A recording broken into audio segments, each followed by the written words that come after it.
仕事をする上での自分ルールはありますか？これルーティーンみたいなもんやと思うけど。ルーティーンなんですが、ルーティーンというか自分ルール、こうしたいと思ってることがあって、それでない何かっていうのがそれでない何か。そうですね、それでない何かですね。はい。じゃあそれは常にユニークなことを考えるのって言われるんですけれど、常にユニークなことを考える言われたらそれでない何かをやる。なるほどなるほど。常に問いかけられた瞬間にそれでない何かになるほどなるほど。それがある種確かに横節な気もするな。常にそれでないことを目指したいという。なるほどね。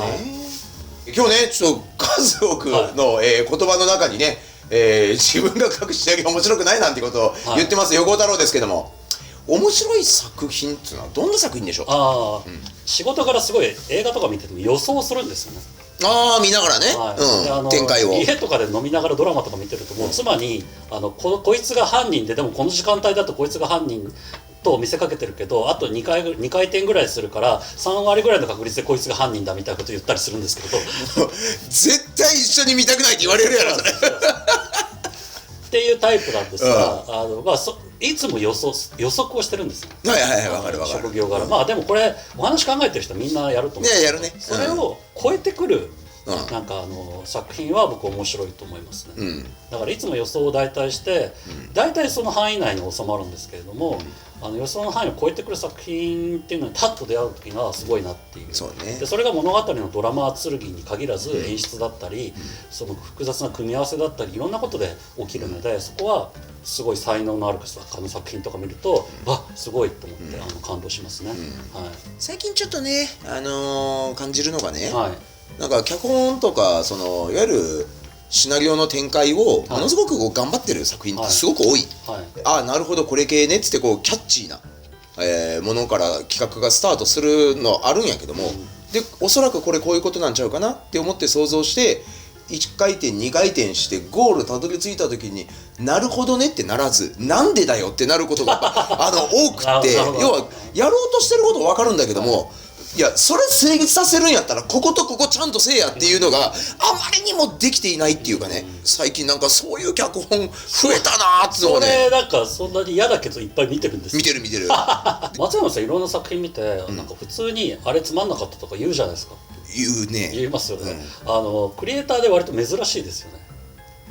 なんか2つ理由があって、1つはなんかトラブルからなんか当然同じ業界だからトラブルからだけど、もう1個はなんかクリエイターは作るもので批評せよみたいな美学がちょっとあるじゃないですか。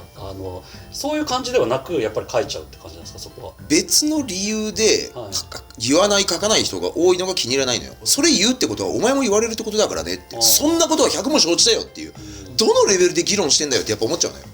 だから、俺も言うし周りも言っていい。だってこれをねなんか作り手が人の作ったものをいくら感想とはいえ言わない方がいいよって言い出したら、ものの感想を俺はない一生禁じられるってことそうですよ、わかります。おかしいじゃんと。面白いもんは面白いし、つまんないもんはつまんないって、それはいいじゃん、別に俺の金で買って遊んでそして見て感じたことなんだから、それをねみんながいやあれも入れる事情があったんだから仕方がないと思うよって言い出したら、じゃあ誰が正しい評価すんだよっていう話になるし感想にもならんやんってやっぱ思っちゃうから。って言うとね、怒られるね。そうでしょうね。怒られるでしょうね。大の大人に呼び出されて怒られるね。でしょうね。広報さんにも怒られるでしょうね。社内でもそうなんだけどね、怒られるんですけど、人の作品を悪口言うなみたいな。悪口じゃなくて意見ですって言うとね、うるさい黙れって言われる。子供の言い訳ですよ。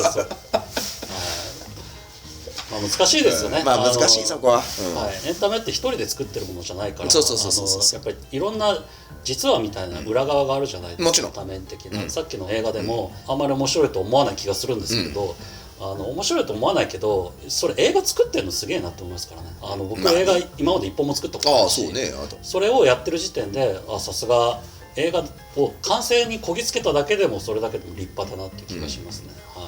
だからといってね、感想を言うのは絶対おかしいと思うけどね。なんかちっちゃい声で言い始めました。はい、ものづくりの工程で最も時間をかけるというところはどうでしょう。やっぱり他人ですね。なんか自分でやることは別に時間かかんないんで、他の人にやってもらうところに時間がかけるんじゃなくてかかるんですよね。はい、さっきの例のシナリオとかも含めて指導にやっぱ時間がかかるっていう。お願いして書いてもらうにもかかるし、ゲーム作りますって言った時にスタッフィングとかもやっぱり時間がかかるし、どういう仕様を書いたりするにも時間かかるし、とにかくその人にお願いするところに時間がひたすらかかります。やっぱそこか、そうだよね。実際そこは俺もそうだもん。だからアイデアをひねり出すのにとても時間がかかりますみたいな綺麗な話は全くなくて、ないね。ただただ作業だからアイデアが考えるのがさっきあんまり困らないって言ってたんですけど、1個のアイデア考えたら実現するのに100ぐらいの努力が必要だから、そうだね。アイデアって実はあんまりいらないんですよ。そうアイデアには実はあんま価値がなくて、それを実行して実現する力の方に価値があるから、本当にやっぱチームだったりとかね、現場っていうのがやっぱ求められるんだよね。そうですね。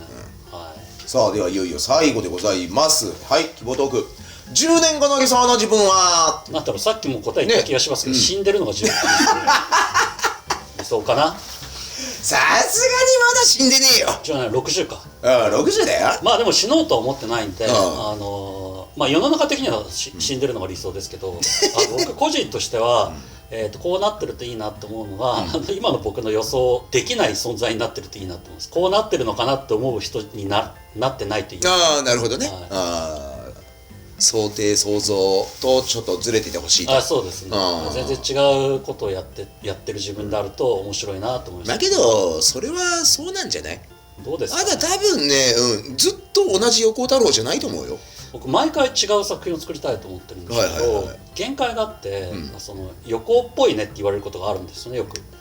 作る作品の内容とかで、全然違うものを作ろうと思ったのに全然似たような評価を受けるっていうところは自分の限界だなと思って。なるほど。癖が出ちゃうっていう、そういう意味では全く違う自分になりたいっていうのは願望ですよね。なるほど。けどね、なんか、俺は横尾太郎は変幻自在にいろいろまた変化していくんやろうなって気してるよ。60ぐらいのとしてデビューすごい。それは想定できんかったな。すごい特殊なコーナーに見ていただければ。絶対戦えんぞ。あれ尺どんだけあるか分かってる？収録すんのに。だがそこ、いや分かんない。気力体力含めて無理やと思うよそれ。いやでもな、そうっす。それなってたらすごい。いやなったらすごい。でももう今言っちゃったから面白くないですよ。そうやな。言っちゃったのはもうならなくていい。誰も想定しない、本人すらもね、想像しない10年後の横尾太郎を楽しみに、一緒にね時を歩んでいきたいと思います。ということで、この辺にしておきましょうか。はい、以上、希望トークでした。またね。さよなら。